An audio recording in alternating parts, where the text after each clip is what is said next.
Engkau Allah yang luar biasa, Allah yang ajaib, yang pagi hari ini Engkau ada di sini, dan Engkau Tuhan akan mengubah setiap hidup kami, khususnya Tuhan anak-anak ini yang mau menyerahkan ke dalam tangan-Mu.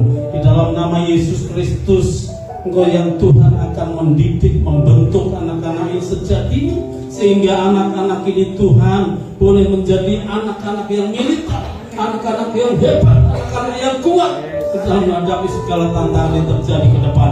Di dalam nama Yesus Kristus, biar anak-anak ini diproses oleh Tuhan, dibentuk oleh Tuhan, sehingga anak-anak ini boleh menjadi anak-anak yang luar biasa nanti. Terima kasih Bapak. Terima kasih untuk berkati kedua orang tuanya di dalam nama Yesus, biar melalui anak-anak ini sinar Kristus, terang Kristus terjadi di tengah keluarga mereka. Terima kasih. Berkati juga para trainer, guru-guru yang mengajar, kami serahkan di dalam tangan. Di dalam nama Yesus, perlengkapi mereka Tuhan, lengkapi mereka dengan urapan-Mu yang luar biasa, sehingga apa yang mereka sampaikan anak-anak boleh mengerti, dan anak-anak boleh mempraktekkan di dalam kehidupan mereka, dan kehidupan mereka boleh diberkati dan menjadi berkat bagi banyak orang. Terima kasih Bapak, menyerahkan anak-anak ke dalam tangan-Mu, biar Engkau sendiri akan berkata-kata lewat guru-guru yang Tuhan berikan untuk pelayan pagi ini. Terima kasih. Di dalam nama Yesus, Bapak menyerahkan semua dalam tangan-Mu. Haleluya, haleluya, amin. Silakan dulu Bapak Ibu, anak-anak silakan.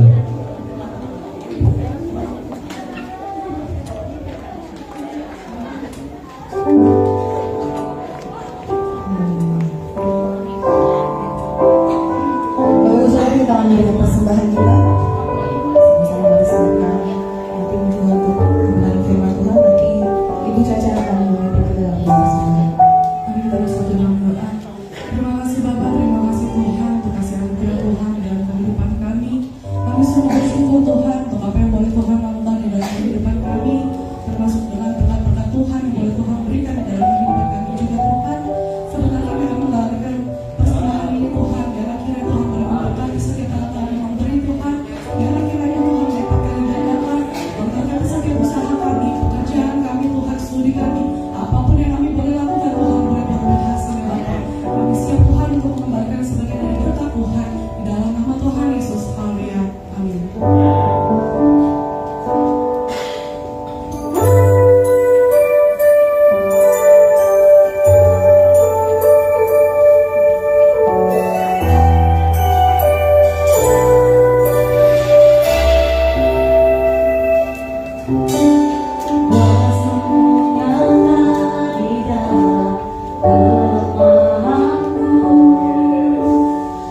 sepanjang hidup ini, dari malam hingga sampai pagi hari ini.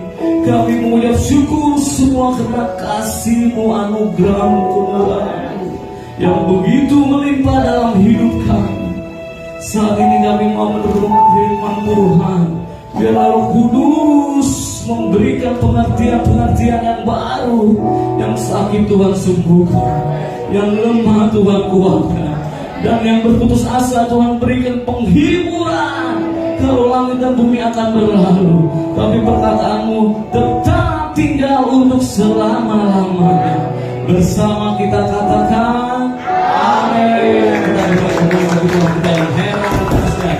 Terima kasih untuk tim Praise and Worship GPI Pulau Lang yang sudah memberkati kita pada saat pagi hari ini. Shalom, lima Tuhan. Halo. Belum semua. Shalom, lima Tuhan. Gimana kabarnya? Karena kita punya Allah yang luar biasa. Amin. Bapak Ibu Saudaraku yang terkasih dalam nama Tuhan Yesus, masih dalam rangkaian bulan ulang tahun gereja kita, Gereja Bethel Indonesia Jemaat Pulau Gebang yang ke-35. Pagi ini saya akan membagikan berkat firman Tuhan yang saya beri judul I Love My Church. Amin. Saya cinta gereja saya. Katakan bersama, saya cinta gereja saya. Tanpa mengurangi waktu, kita langsung buka Alkitab kita dalam Mazmur 27 ayat 4. Mazmur 27 ayat 4. Bersama kita akan baca firman Tuhan ini 2, 3.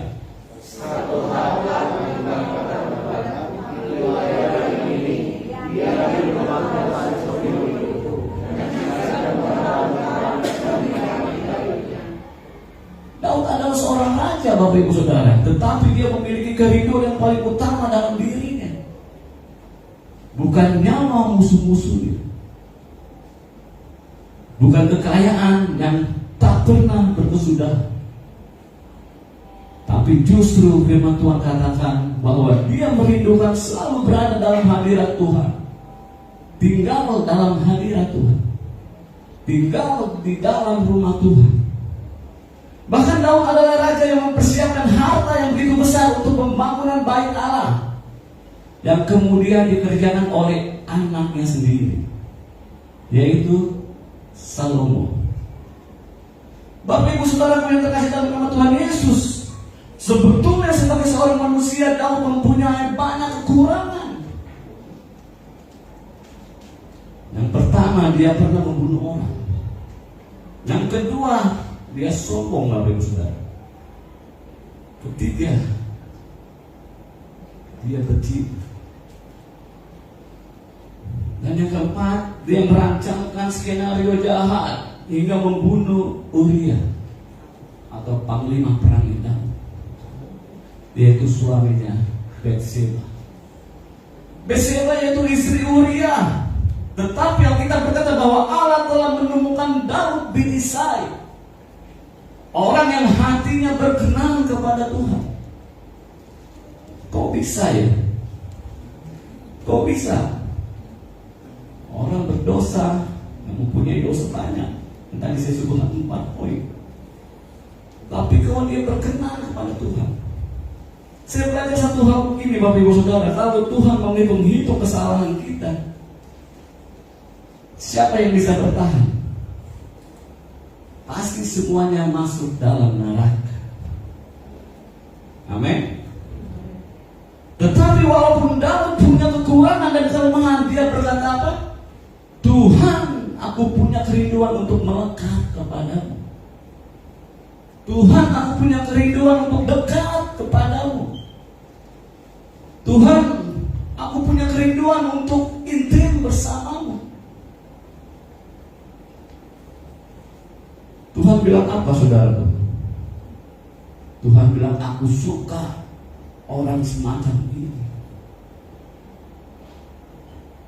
Wow, keren, Bapak Ibu. Dia walaupun punya banyak kekurangan, tapi ingin mendekat kepadaku.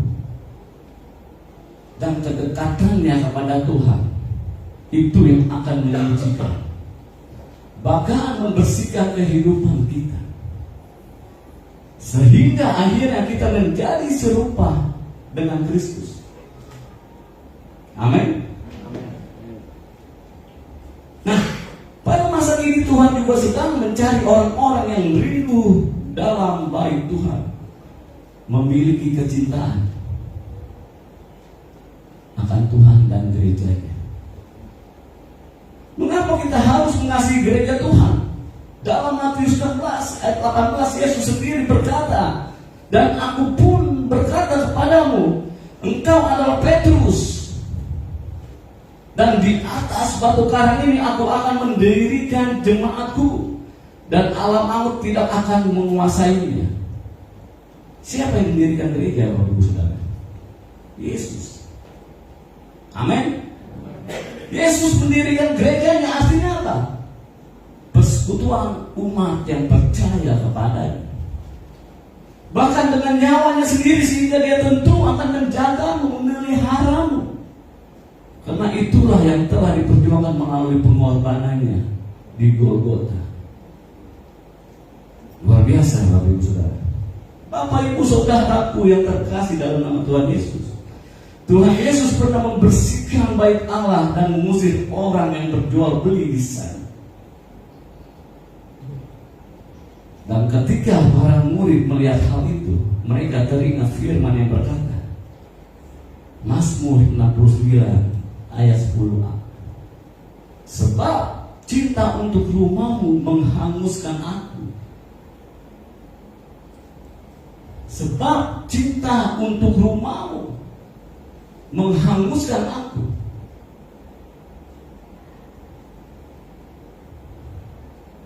Kalau Yesus mencintai gerejanya, mencintai rumah Tuhan, dan itu menyebabkan dia selalu bertobat, maka seharusnya kita juga demikian, Bapak Ibu Saudara. Amin. Nah, itulah kemudian yang Tuhan temukan dalam diri Daud. Daud pernah berkata demikian dalam Mazmur 122 ayat 1, nyanyian Jabez Daud, aku bersukacita karena dikatakan orang kepadaku, mari kita pergi ke rumah Tuhan. Siapa yang bersukacita pergi ke rumah Tuhan? Amin. 3 orang saja. Yang lainnya berdukacita. Saya tanya sekali lagi, siapa yang bersukacita ada di dalam rumah Tuhan? Berikan tepuk tangan yang mulia bagi Tuhan kita. Ini orang agak khusus, Bapak Ibu Saudara. Hobinya kebaktian, hobinya datang ke rumah Tuhan. Ada kan orang yang hobinya pelihara ikan arowana, Bapak Ibu Saudara, ya? Ada juga orang yang hobinya pelihara burung lovebird, burung perkutut.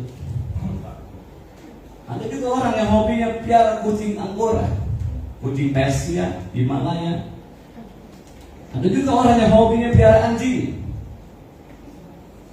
Ada juga orang yang hobinya apa? Mancing. Mancing kemarahan Pak Gembala. Orang yang hobinya ngumpul batu akik, ya. Batu akik itu digosok sampai licin, sampai lupa giginya dan gosok. Jadi saudara, Daud bilang apa? Aku ini paling senang kalau diajak beribadah, karena aku bisa merasakan hadirat Allah dan sukacita yang luar biasa. Amin. Siapa yang hari ini sukacita menikmati pujian penyembahan? Amin. Haleluya, praise and worship yang luar biasa.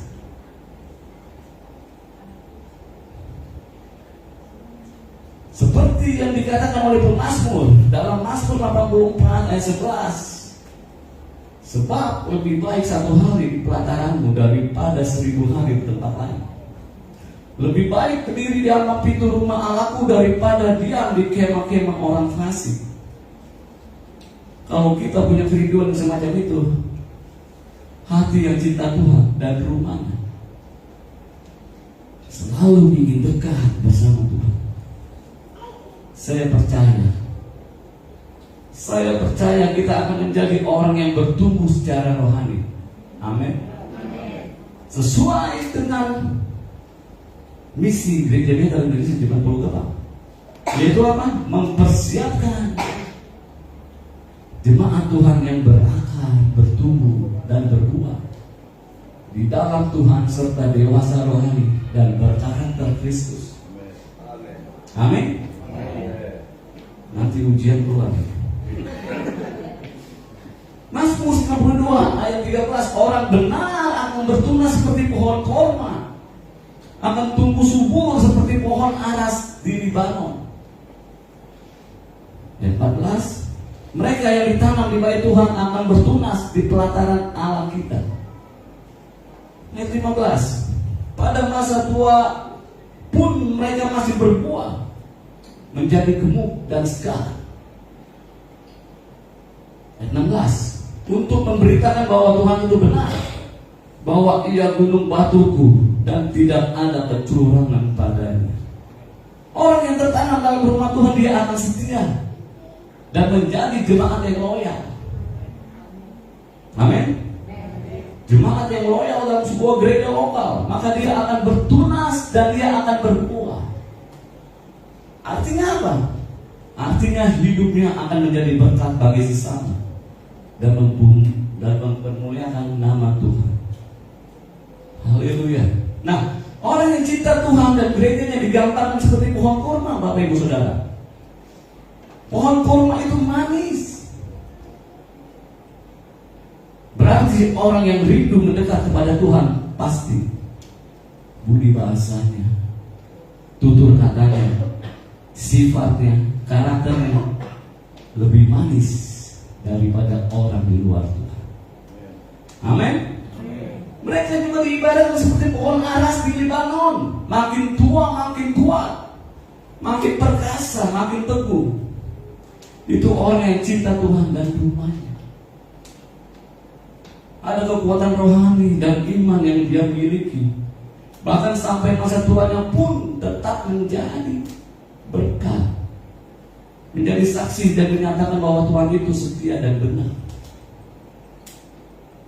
Nah, pagi ini kita akan belajar, Bapak Ibu Saudara, 3 alasan mengapa kita harus mencintai gereja di mana kita digembalakan.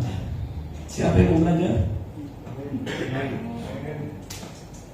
Pagi ini kita akan belajar 3 alasan mengapa kita harus mencintai gereja di mana kita digembalakan. I love my church. Yang pertama, kita harus mengasihi gereja karena gereja itu adalah keluarga Allah. Katakan sama saya, keluarga Allah. Efesus 2:19, demikianlah kamu bukan lagi orang asing dan pendatang, melainkan kawan sewarga dari orang-orang kudus dan anggota-anggota keluarga Allah. Gereja itu bukan restoran, Bapak Ibu Saudara, di mana orang datang mendengarkan khotbah yang terbaik, pemimpin pujian yang terbaik, musik yang terbaik, lalu kasih persembahan, bayar, pulang, sudah selesai. Tidak perlu kenal satu dengan yang lainnya, tidak perlu berfellowship satu dengan yang lain.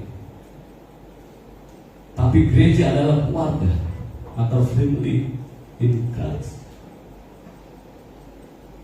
Coba lihat saudaraku, logo yang ada di sana. Di bawahnya ditulis apa? Family. Itu bukan iseng-iseng, Bapak Ibu Saudara, kita tulis itu.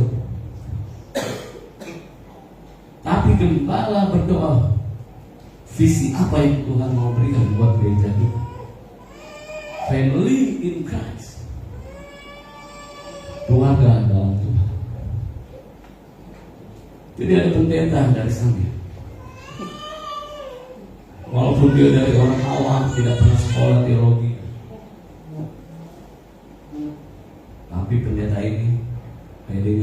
biasa. Gereja yang ditulis sebelah kiri, dia tulis gereja yang apostolik. Sebelah kanannya dia tulis gereja yang prophetic. Wah, ramai lagi tulisan-tulisan yang luar biasa dalam bahasa Inggris yang ditulis. Kemudian ada satu jemaat baru, anak muda. Namanya orang baru kan dia tanya, ada pesannya. Dia bilang, Pak Pendeta, saya mau tanya. Mau tanya apa?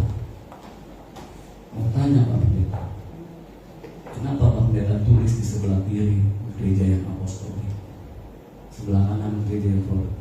Aduh, ternyata ini yang awam kan, dia pun nggak belajar teologi. Ya pikir, aduh Tuhan, Tuhan kasih hikmat saya untuk menjawab dua pertanyaan. Akhirnya pendeta Sanger ini bilang, ya memang saya tulis sebelah kiri gereja apostolik, sebelah kanan gereja prophetic. Itu artinya apa ya Pak Pendeta?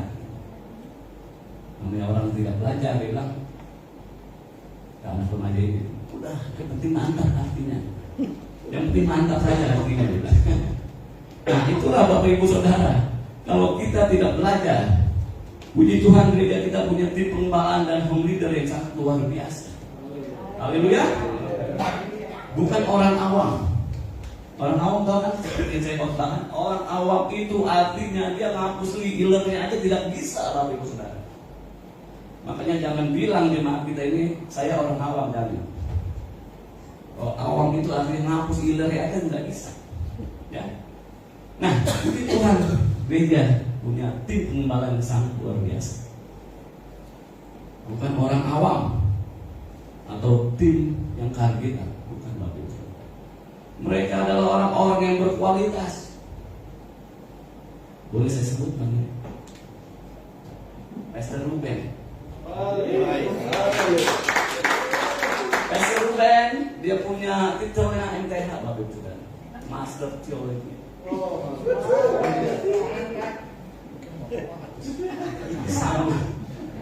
Sambung oleh Bapak Desmond, dia punya gelar Master Pendidikan. Luar biasa ya. Tidak mau kalah Bapak Afan sebagai basis pagi hari ini. Dia punya titel yang sarjana ekonomi. Luar biasa Bapak. Dilanjut Pastor Yusuf, Pastor Ruby, Gembala dan saya sendiri. Dan tidak kalah pentingnya Pastor Pocai juga. Karena dia tiap hari bermain ke kampus MTH. MTH di Muhammad Amrin. Berikan tepuk tangan. Ibarat seorang bayi yang dilahirkan di rumah sakit, sebagus apapun rumah sakit itu, Bapak Ibu Saudara, kemudian dia harus dibawa pulang ke rumah.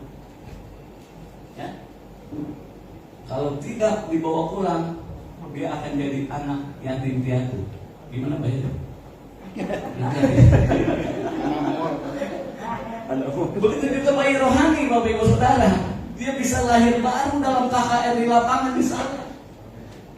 Ya, ada orang yang mau ketabrak kereta api untuk selamat, lalu dia nangis-nangis, dia sungguh-sungguh mau bertobat, lahir baru dan percaya Yesus, tapi dia harus dirawat dalam sebuah gereja, di mana dia harus mengalami pertumbuhan rohani, seperti bayi yang harus dibawa ke dalam sebuah keluarga, baru dia bisa tumbuh dengan sehat. Nah, ada seorang peneliti pertumbuhan gereja yang namanya Peter Wegner berkata gereja atau church itu terdiri dari 3C. Yang pertama adalah celebration, yang kedua congregation, dan yang ketiga cell. Jadi kalau kita mau bertumbuh, pertama kita harus celebration, mengikuti ibadah raya yang tadi kita sudah nikmati. ibadah presiden musik naik. Kemarin kita baru ada perdana secara onsite. Ibadah mesbah doa, ibadah pria dan wanita, ibadah teens, ya haleluya kids. Dengan jemaat kita memuji Tuhan Yesus Kristus. Yang kedua, kita harus terlibat dengan congregation. Kalau konteksnya sekarang ini adalah kelas pemuritan, Bapak Ibu Saudara. Kelas pemuritan, kelompok-kelompok pemuritan di mana kita mengalami pertumbuhan yang baik, terhisap dalam ibadah-ibadah yang gereja adakan, supaya kita berada di level berakar, bertumbuh dan berbuah. Morning devotion, program dari Bu Gembala setiap hari, yang memberikan pelajaran untuk menjadi murid Kristus yang sejati. Siapa yang mengikuti morning devotion setiap hari? Hah? Morning devotion yang Bu Gembala? Angkat tangan. Jangan diskon angkat tangan. Belum bangun. Oh, belum bangun, mau dipastikan di rumah Pak Boy saja. Dan yang ketiga, sel. Kalau kita sebut di sini adalah home, yang terdiri kira-kira 10-12 orang, yang ketemu mungkin 2 minggu atau 1 bulan, saling sharing tentang firman Tuhan yang telah kita dengar di gereja. Lalu bagaimana mempraktekannya dalam kehidupan sehari-hari, saling bersaksi, saling mendoakan dan lain sebagainya, sehingga kita akan bertumbuh karena kita punya komunitas yang baik, karena kita punya teman seiman yang saling menguatkan. Di dalam keluarga kita juga harus saling mengasihi. Jangan biarkan saudara iri hati, dendam, kepahitan, gosip, jelek-jelekin orang, dan tragisnya jelek-jelekin gembala sendiri.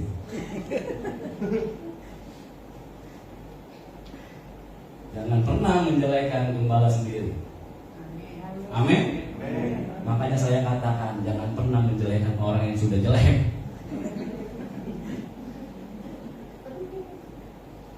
Kita harus sehati, Bapak Ibu Saudara, kompak, karena disitulah kuasa Tuhan akan dinyatakan. Amin. I love my church. Saya cinta gereja saya. Kenapa? Karena gereja adalah keluarga. Family in Christ, keluarga di dalam Tuhan, harus saling mengasihi, menyayangi, dan saling memperhatikan. Amin. Yang kedua, gereja diibaratkan seperti tubuh Kristus. 1 Korintus 12 ayat 27-28, kamu semua adalah tubuh Kristus dan kamu masing-masing adalah anggotanya. Ayat 28, dan Allah telah menetapkan beberapa orang dalam jemaat, pertama sebagai rasul, kedua sebagai nabi, ketiga sebagai pengajar.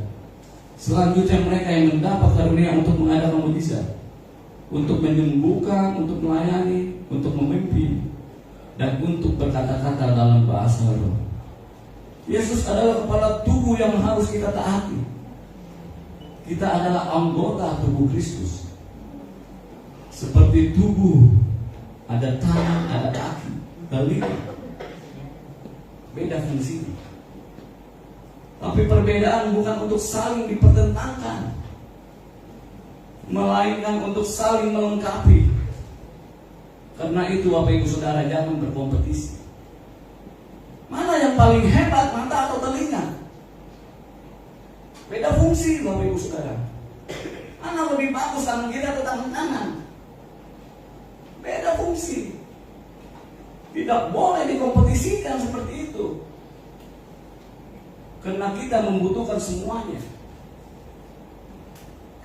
Kita membutuhkan keduanya. Haleluya. Dan pasti kita harus saling melengkapi, melayani.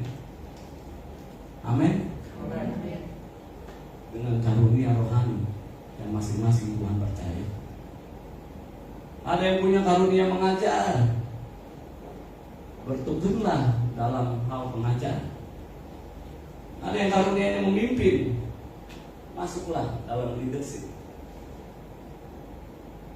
Ada karunia yang mendoakan orang sakit menjadi sembuh. Terlibatlah dalam pelayanan tersebut.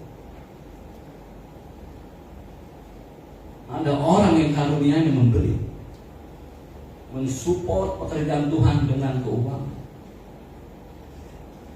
Lakukan itu apa yang saudara bisa. Amin.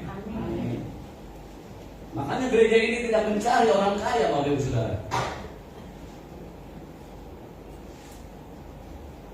Kalau kita mencari orang kaya, repot Bapak Ibu Saudara. Kepala pendeta bisa beli. Tapi saya berdoa bersama tim pengembala, mencari orang yang punya hati untuk pekerjaan Tuhan. Amin. Berikan tepuk tangan. Sehingga karunia-karunia itu dikembangkan secara extraordinary. Mungkin ada yang bilang begini, Bapak Ibu Saudara, saya ini karunianya apa ya? Nyanyi suaranya fals, main musik cuma bisa C, A minor, ke D, ke G, ke C lagi. Mau memberi uangnya juga nggak banyak. Mau melayani sekolah minggu, baru masuk kelasnya aja anak-anak sudah nangis. Mukanya serem. Anak-anak sudah menjerit. Aduh, katanya, apa ya yang saya bisa? Saya jadi minder, Pak Pendeta. Saya teringat akan sebuah kisah di peternakan, Bapak Ibu Saudara. Beberapa binatang mulai menyombongkan diri dan berkata, saya yang paling dicintai oleh majikan saya. Saya yang paling dicintai oleh bos saya. Saya yang paling dicintai oleh tuan saya. Kenapa? Kuda bilang begini, Bapak Ibu Saudara. Karena saya dipakai bos untuk mengangkut barang-barang berat dan dia pasti berhutang budi sama saya. Si kuda bilang begitu. Lalu sapi bilang apa? Oh enggak, yang paling disayang saya. Karena tiap hari susu saya diperas dan diberikan kepada anaknya dan anaknya menjadi sehat. Kemudian ayam bilang begini, aduh katanya, yang paling dicintai mas saya katanya. Karena setiap hari saya bertelur dan bos saya paling suka makan telur mata sapi. Dia bilang, maaf deh sapi ya, walaupun namanya kamu tapi yang bikin aku. Jangan takut Bapak Ibu Saudara, sebentar siang kita akan makan telur. Telur balado. Nah, mendengar pembicaraan itu ada seekor anjing kecil. Jadi minder dia. Ada seekor anjing kecil dia jadi minder. Kenapa? Karena narik barang dia nggak bisa, ya kan? Menghasilkan telur nggak bisa juga dia. Apalagi diperas susunya, nggak keluar. Lalu dia tanya kepada anjing yang lebih besar. Dia tanya, anjing kecil ini tanya kepada anjing yang senior, gimana ya karena supaya saya ini bisa berguna bagi bos saya? Bagaimana ya saya bisa berguna bagi tuan saya? Anjing yang senior ini bilang, oh itu gampang, dia pertama. Kamu bisa melakukan sesuatu yang tidak bisa dilakukan oleh orang lain. Karena kamu itu unik. Katakan sama saya, unik. Unik. Apa itu? Ayo katakan samping kanan kiri, unik. Kanan. Bu Elizabeth unik.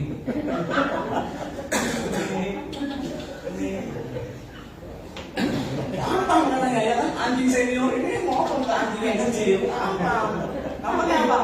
Bosmu kan kalau habis pulang kantor itu capek katanya.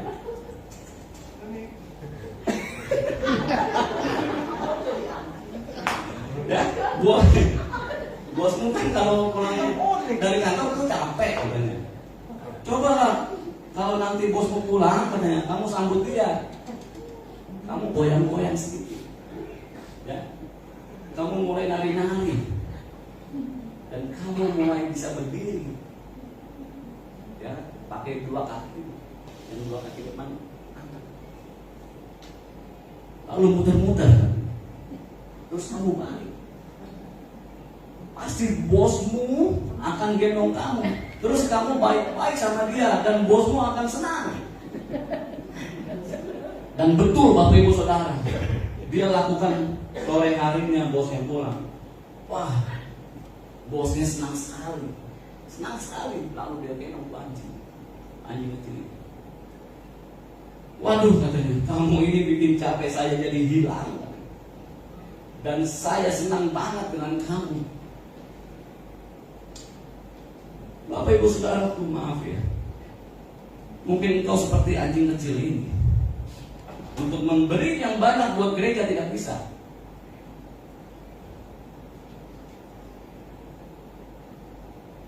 Untuk jadi singer, suaranya pas-pasan. Beda sama saya. Suara saya pas-pasan. Pas untuk direkam dan untuk didengar.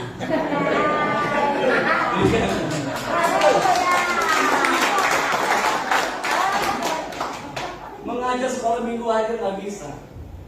Baru mengajar, baru masuk aja kan sudah tulis.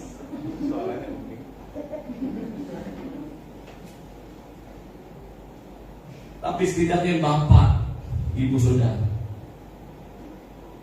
kau harus menunjukkan hati Tuhan. Amin. Dengan pujian penyembahan, dengan senyuman ketaatan dan kesetiaan kita, seperti anjing yang manis ini, sehingga Raja atau Tuhan kita disenangkan. Amin. Apapun talenta kita yang saudara sudah miliki, biarlah persembahan itu untuk kemuliaan nama Tuhan. Dan yang ketiga, gereja diibaratkan sebagai rumah Allah. 1 Petrus 2 ayat 5. Dan biarlah kamu juga dipergunakan sebagai batu hidup untuk pembangunan suatu rumah rohani, bagi suatu imamat kudus, untuk mempersembahkan persembahan rohani yang karena Yesus Kristus berkenan kepada Allah. Yang pertama, Bapak Ibu Saudara, kita harus menjadi jemaat yang setia dan rajin beribadah. Ibrani 10 ayat 25. Janganlah kita menjauhkan diri dari pertemuan-pertemuan ibadah kita, seperti dibiasakan oleh beberapa orang. Tetapi marilah kita saling menasehati, dan semakin giat melakukannya menjelang hari Tuhan yang mendekat. Jangan bolos kalau kebaktian. Rajin. Apalagi menjelang kedatangan Tuhan yang kedua. Kita harus makin sering melakukannya. Rajin beribadah. Dan jadilah jemaat yang loyal atau setia, dan yang tidak suka berpindah-pindah gereja. Amin. Amin.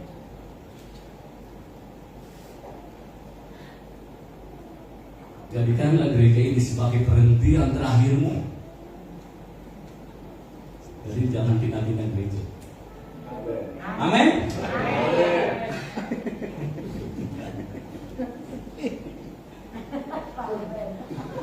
Ibarat pohon Bapak Ibu Saudara hari ini ditanam di depan rumah. Ya. Bulan depan ditanam di belakang. Ya. Dia bilang bosan pindah samping kiri. 3 bulan bosan pindah ke samping kanan. Pindah melulu katanya. Kapan tubuhnya?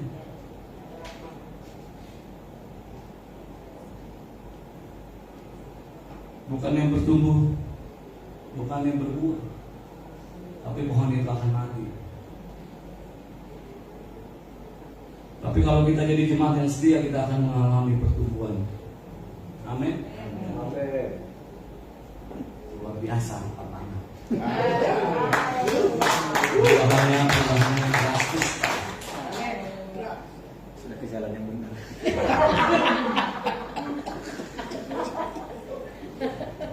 Tetap pada jalan yang lurus.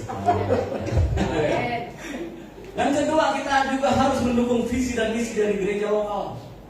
gereja kita yang dijabarkan seringkali dalam program berbagai event, kegiatan atau apapun juga. Ayo dukung atau support supaya gereja saudara mengalami kemajuan yang luar biasa. Amin. Mengapa kita perlu mengasihi gereja kita? I love my church. Yang keempat, karena gereja juga digambarkan sebagai kawanan domba Allah. 1 Petrus 5 ayat 2. Gembalakanlah kawanan domba Allah yang ada padamu. Jangan dengan paksa, tetapi dengan sukarela, sesuai dengan kehendak Allah. Dan jangan karena mau mencari keuntungan, tetapi dengan pengabdian diri.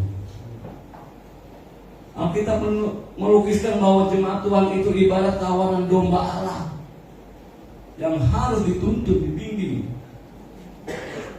bukan dengan paksa, tapi dengan sukacita. Jangan sukarela. Kalau sukarela artinya kadang-kadang suka, kadang-kadang enggak rela. Ya. Alkitab melukiskan bahwa jemaat Tuhan itu ibarat kawanan domba Allah. Makanya ada lagunya, oleh darah anak domba. Beda sama orang Maduranya. Oleh darah anak domba.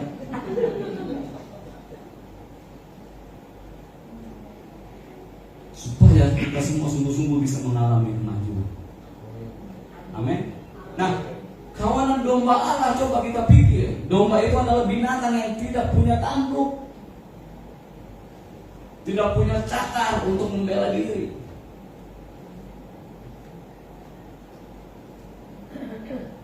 Domba itu tidak punya tanduk dan tidak punya cakar untuk membela diri.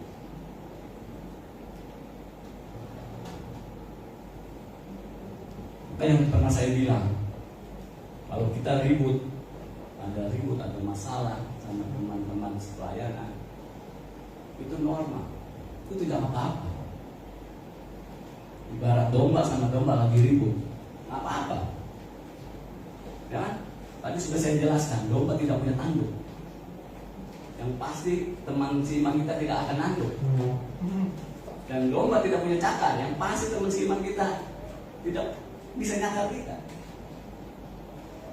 Kita ini domba, Bapak Ibu. Domba. Nggak apa-apa. Nah, besi mengajarkan besi, manusia mengajarkan sesama. Jadi kalau ribut sama teman pelayanan, nggak apa-apa. Itu namanya latihan. Latihan, kita ribut sama domba, benar gak? Kenapa Bapak Ibu Saudara? Karena kita akan hadapi di luar dari gereja kita yang dinamakan apa? Serigala. Wah, serigala di luar itu buas, bisa bikin mati kita. Kita harus latihan. Dalam arti pas selesai ibadah jangan ribut. Ya, kita diibaratkan seperti domba. Dia tidak punya tanduk dan tidak punya cakar untuk membela diri dari serangan musuh. Dan domba itu boleh dibilang binatang yang relatif bodoh, Bapak Ibu Saudara. Kenapa? Karena kalau dia jalan, dia tidak ingat lagi jalan pulangnya. Dia bisa kesasar, sehingga perlu dituntun oleh seorang gembala. Agak beda sama anjing. Kalau anjing dia jalan dan tiap beberapa blok dia kencing, dan dia tahu kemana dia akan buang. Coba aja tes anjingnya Ibu Saudara. Dia udah sampai sono dia pasti pulang Ibu. Apalagi dengan suara motor Pak Chandra. Nah, ada beberapa ciri yang perlu kita alami dari domba Allah. Yang pertama, domba itu perlu diarahkan dan diberi petunjuk. Kalau tidak kesasar. Yesaya 53 ayat 6, kita sekalian sesat seperti domba. masing-masing kita mengambil jalannya sendiri. Nah, supaya tidak sesat, kita harus dipimpin oleh Tuhan. Dan Tuhan telah menetapkan para pemimpin rohani menjadi teladan dalam hidup kita, supaya kita bisa mengarahkan langkah hidup kita sesuai dengan teladan. Ibrani 13 ayat 7, ingatlah akan pemimpin-pemimpin kamu yang telah menyampaikan firman Allah kepadamu. Perhatikanlah akhir hidup mereka dan contohlah iman mereka. Saudara, Bapak Ibu Saudara, kita harus belajar menundukkan diri kepada para pemimpin rohani yang Tuhan telah tetapkan. Kalau di dalam masyarakat kita mengerti betapa pentingnya submission atau penundukan diri, dan bukan rebellion atau pemberontak. Anak mesti tunduk pada orang tuanya, karena orang tua diberi otoritas lebih tinggi dari anak oleh Tuhan. Kemudian muncul murid mesti tunduk kepada gurunya, karyawan mesti tunduk kepada pimpinannya atau bosnya, masyarakat mesti tunduk kepada pemerintahan yang sah yang ada di atas. Nah, masalahnya ada banyak orang sekarang nggak ngerti penundukan diri di dalam lembaga-lembaga itu, tetapi tidak punya penundukan diri di dalam gereja lokal, semaunya sendiri. Dan ini akibat yang menyebabkan kerohaniannya tidak bisa bertumbuh.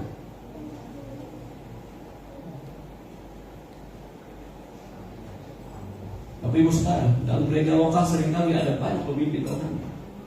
Ya, contohnya pemimpin kelompok sehat atau homo. Bisa ketua departemen bidang masing-masing, bisa penatua, bisa diaken, dan juga bisa gembala sidang. Ikutilah tuntunan mereka, Bapak Ibu Saudara, yang selaras dengan firman Tuhan.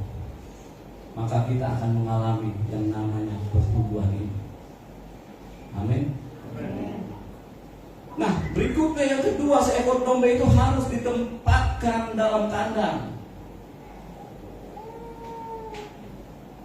Apa Bapak Ibu Saudara? Dalam kandang. Seekor domba itu harus ditempatkan dalam kandang. Kalau tidak dicuri sama gereja lain. Dalam Yohanes 10, dia bicara apa tentang gembala yang baik, yang menuntun domba keluar masuk melalui pintu ke dalam kandang. Saudara, domba yang dimasukkan ke dalam kandang bicara tentang tempat perlindungan yang tadi kita nyanyikan. Tempat perlindungan. Maksudnya apa? Domba yang dimasukkan ke dalam kandang bicara tentang tempat perlindungan yang aman. Kalau tidak, mereka bisa diterkam serigala. Mereka bisa diculik oleh orang-orang yang tidak bertanggung jawab. Kisah Para Rasul 20 ayat 28 sampai 30. Karena itu jagalah dirimu dan jagalah seluruh kawanan. Karena kamulah yang ditetapkan Roh Kudus menjadi penilik untuk mengembalakan jemaat Allah yang diperolehnya dengan darah anaknya sendiri. Ayat 29, aku tahu bahwa sesudah aku pergi, serigala-serigala yang ganas akan masuk ke tengah-tengah kamu dan tidak akan menyayangkan kawanan itu. Tadi saya bilang.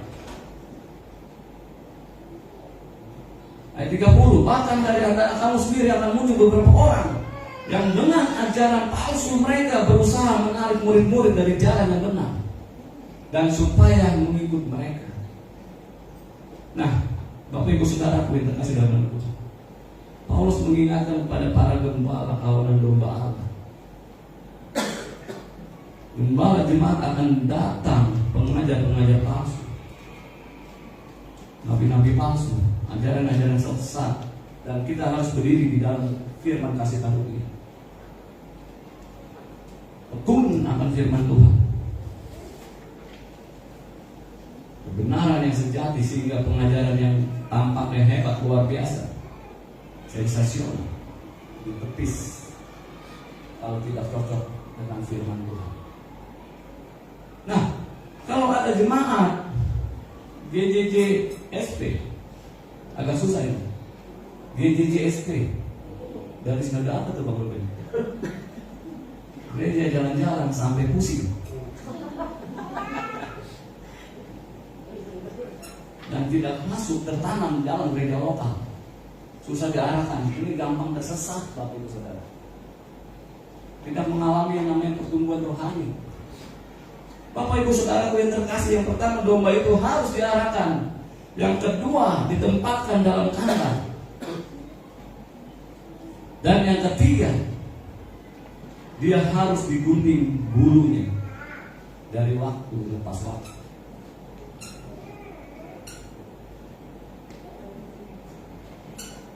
Dalam Ulangan 18 ayat 4 dikatakan, hasil pertama dari gandummu, dari anggurmu dan minyakmu, dan bulu guntingan pertama dari dombamu haruslah kau berikan kepadanya. Tuhan memberikan perintah bahwa setiap tahun bulu domba itu harus digunting. Kalau tidak akan menjadi berat dan tidak bisa berjalan. Lalu kemudian diberikan kepada siapa, Bapak Ibu Saudara? Diberikan kepada Tuhan melalui para imam. Saudaraku, Tuhan mengajarkan kita walaupun kita hidup berlimpah, makan itu secukupnya. Selebihnya dengan berkat-berkat itu kita bagi untuk mensupport pekerjaan Tuhan. Amin. Yang nggak bilang amin makanya banyak. Dia lagi support pekerjaan Tuhan, juga mendukung pelayanan hamba-hamba Tuhan. Nah, seperti domba yang harus memberikan bulunya untuk Tuhan melalui orang Lewi, melalui imam, kita juga harus belajar rela berkorban. Korban waktu, korban tenaga, korban pikiran, korban apa lagi? Korban perasaan. Pak Beri korban perasaan, karena dia pakai rompi baru. Takut ledekin.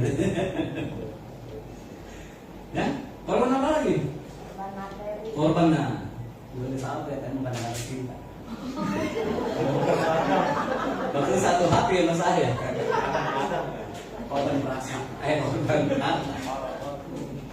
Korban harta kita mensupport pekerjaan Tuhan dengan keuangan yang ada, dengan persembahan persepuluhan, dengan persembahan khusus diakonia, pembangunan yang ada otaknya tiga. Amin. Karena mensupport dalam pembangunan diakonia sama dana dan hal yang lain. Karena itulah yang menyukakan hati Tuhan. Amin. Saya tidak bicara dengan perpuluhan. Kalau saya bicara dengan perpuluhan, jemaat langsung berpikir keras. Jangan-jangan si Selo mau ganti motor nih.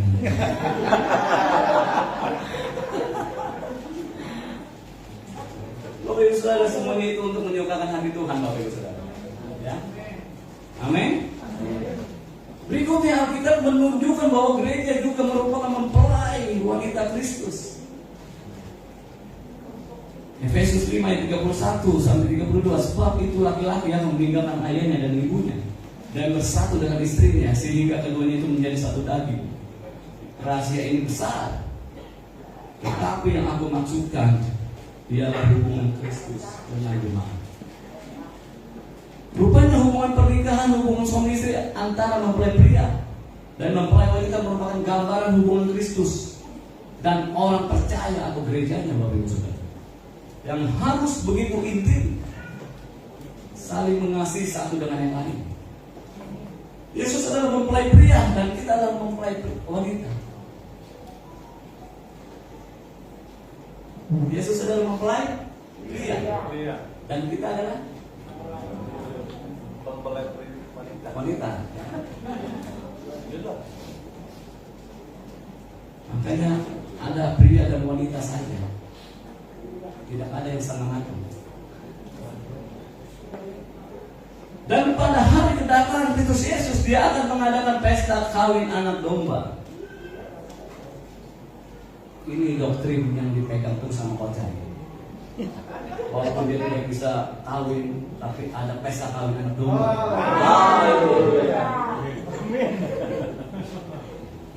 Pesta kawin anak domba yang meriah di sana. Ini bicara bukan pesta ayam goreng, Bapak Ibu Saudara. Ini bicara bukan pesta nasi goreng, Bapak Ibu Saudara. Tapi ini bicara pesta rohani, di mana ada sukacita, kebenaran, kuasa, kemuliaan yang dinyatakan. Dan kita tidak pernah akan terpisah lagi dengan Sang Mempelai kita, yaitu Yesus Kristus. Dengan demikian, apa ciri daripada mempelai wanita Kristus? Cirinya adalah dikasih dan mengasihi Kristus. Yesus mati di kayu salib untuk siapa? Untuk menebus saudara dan saya. Betapa besar kasihnya. Dia juga mengayahkan kita yang penuh dengan kekurangan menjadi mempelai wanita. Dan Dia sedang proses. Katakan sama saya, proses. Dia sedang memproses kita sekarang menjadi wanita, mempelai wanita yang tampak cacat dan celah. Artinya apa? Artinya Tuhan sedang memproses karakter. Katakan proses karakter. Katakan proses karakter. Kurang banyak.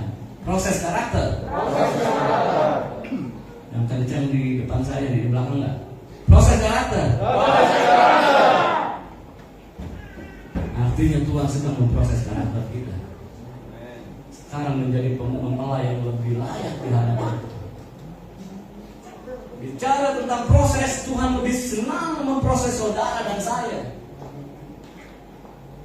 Saya pun masih diproses, dan saya senang kalau proses itu datang. I entrance to the process. We have to enjoy the process. Karena proses membuat kita menjadi terlatih. Amin. Karena proses membuat kita jadi terlatih. Proses akan mengeluarkan the best of us. The best of us. Proses akan mengeluarkan apa? The best of us. Yang terbaik dari kita akan keluar karena adanya proses. Terima kasihlah sama orang-orang yang menyakiti hati saudara. Karena ada mereka, kita stronger than yesterday. Amin. Terima kasih sama orang-orang yang bohongi kita. Jangan setelah ini terima bohongi saya. Terima kasihlah sama-sama orang yang bohongi kita. Kenapa? Karena ada mereka kita lebih pintar. Karena ada mereka kita lebih pintar hari ini.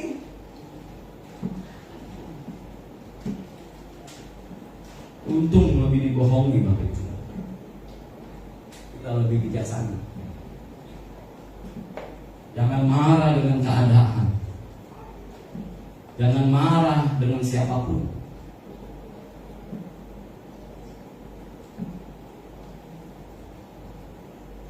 Karena kalau sampai Tuhan izinkan semua ini terjadi, saya sebut that's one of His process.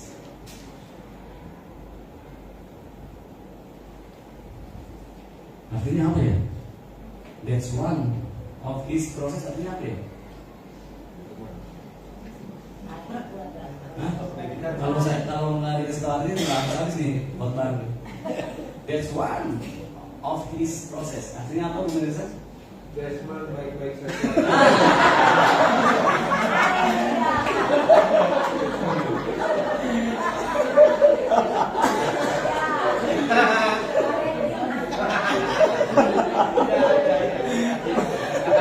Turut berduka cita ya.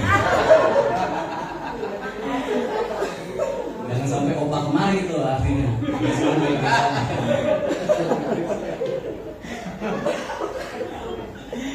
Amin ya. Ya, nikmatilah proses. Desmond baik-baik saja. That's one of this process untuk saudara dan untuk saya. Berikan kemuliaan bagi Tuhan.